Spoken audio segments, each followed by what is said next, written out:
Hi, welcome to the other 167. For our meditation today, let us turn to the book of 1 Kings chapter 19, verse 4. 1 Kings chapter 19, verse 4. While he himself went a day's journey into the wilderness, he came to a broom bush, sat down under it and prayed that he might die. I have had enough, Lord, he said, take my life. Who is saying this? The powerful prophet Elijah. The topic for today's meditation is human frailty is common to all. Elijah was a man of God. There is no much background except that he is from a place called Tishbe near Gilead. He comes to King Ahab of Israel. King Ahab was a very wicked king, and his wife Jezebel was no better than him. In verse 1 of chapter 17, we see like this. Ahab says, as the Lord, the God of Israel lives, whom I serve, there will be neither dew nor rain in the next few years except at my word. So he said there will not be any rain.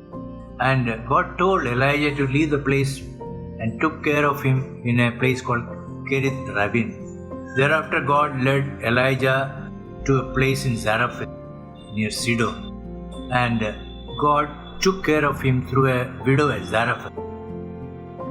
Chapter 18 we see, after a long time, in the third year, the word of the Lord came to Elijah. Go and present yourself to Ahab, and I will send rain on the land. So here, the prophet comes to the king and tells him. And the king was angry. Prophet told, summon all your 450 prophets of Baal and 400 prophets of Asherah and meet me at Mount Carmel. At Mount Carmel, when they gathered, the prophet told, you prepare a sacrifice. Call in the name of your God. He who answers by fire is the Lord. The prophets all started to shout from morning to evening, but nothing happened. The prophet Elijah repaired the altar, prepared the sacrifice, poured water on it, even around the trench, called on the name of the Lord, and fire came down and burned up the sacrifice, the wood, the soil, and even dried up the water.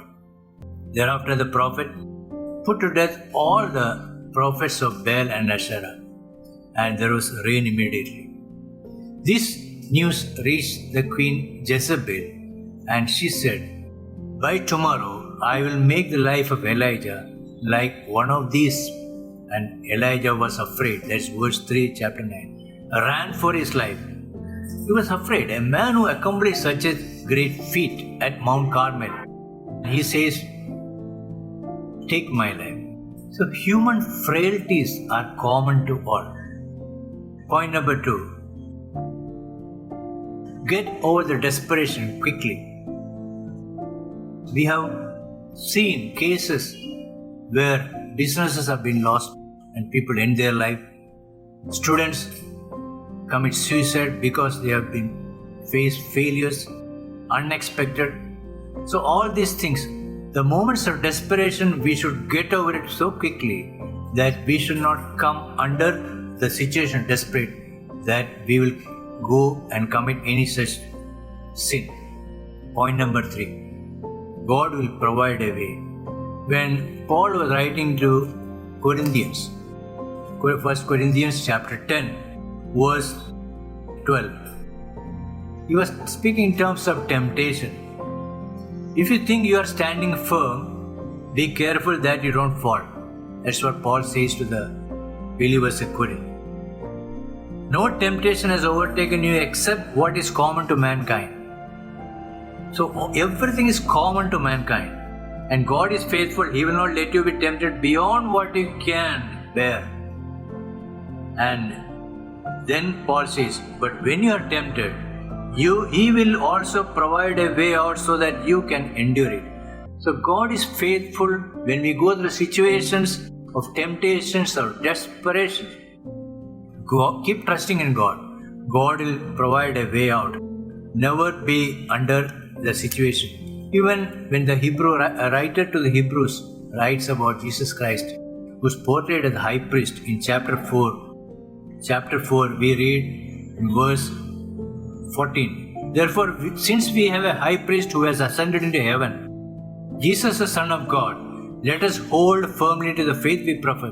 For we do not have a high priest who is unable to empathize with our weaknesses, but we have one who has been tempted in every way just as we are, yet he did not sin.